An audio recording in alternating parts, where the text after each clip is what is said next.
a resident, the amount of sleep I got hit rock bottom, and so did my state of mind.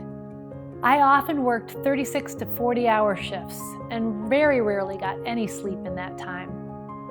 On top of that, I had a baby during my intern year and another during my 4th year of residency.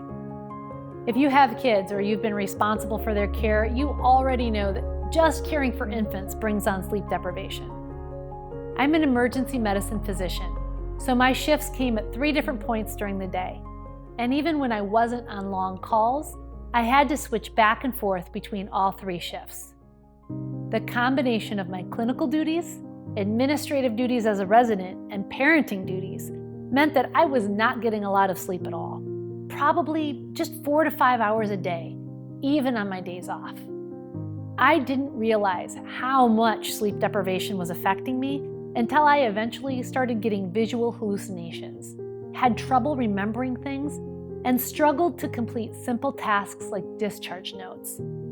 I distinctly remember driving home after an overnight shift, seeing a red light, coming to a stop, and waiting. It wasn't until I was nearly rear-ended and heard horns blaring that I realized I had stopped more than 100 yards away from the actual light. I could have sworn I was at the right place, at the light, since red means stop. Not good.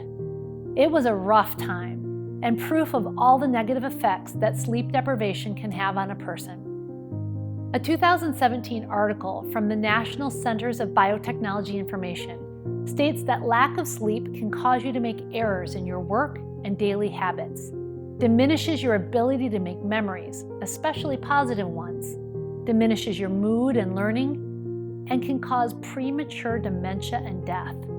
Whoa. We need 7 to 8 hours of sleep every night, even as clinicians. Let that sink in. Physicians and nurses need just as much sleep as the general population.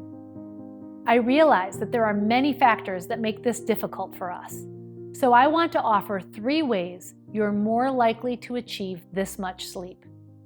Number 1, if possible, sleep and wake up at the same time each day. If you work a steady schedule, try to wake up and go to sleep at the same time every day, including weekends and days off. You can use an alarm to let you know when it's time to wake up, and also use one to alert you when it's time to go to bed. It can be tempting to stay up later, but many late-night activities, like watching television or social media or playing on electronics, are not as helpful compared to the benefits of extra sleep. Number 2, get all of your sleep in 2 chunks or fewer per day. Try not to break up your sleep into more than 2 parts. It's best to get all your sleep at once if possible, but people working night shifts may need to break up their sleep into 2 chunks.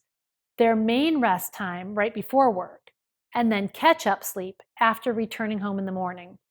This gives you a better chance of being awake in the middle of the day, so you can have more interaction with family and the rest of the world. Number 3, make sure the quality of your sleep is good. Sleeping for 7 hours doesn't mean much if the quality of sleep is poor. Improve your sleep quality by reducing the light and sound in your room, using blackout curtains and earplugs if possible, reducing your pre-sleep screen time, and cooling the room temperature before sleeping. Also, be mindful of what you consume. If you drink alcohol, understand that despite its ability to make you feel sleepier faster, it actually reduces your sleep quality by preventing deep sleep and causing you to wake up after just a few hours. Caffeine can also disrupt sleep for many people as well. We appreciate that getting sufficient restorative sleep can be difficult. Think of it this way. Poor sleep patterns can leave you exhausted, distracted, depressed, and at risk for dozing off while driving. All of these are bad. Getting sleep, like nutrition and exercise, is essential to health. If you matter, and you do, make it a priority the best you can. Your Sleep Try This challenge is to map out your sleep for 1 week. See when you sleep and wake up each day. After a week, think of a way to increase your sleep by 10%.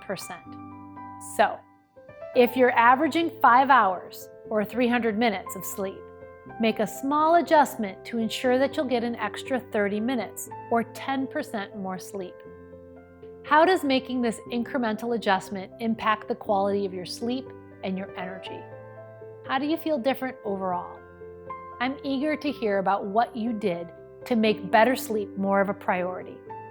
Thank you, and sweet dreams.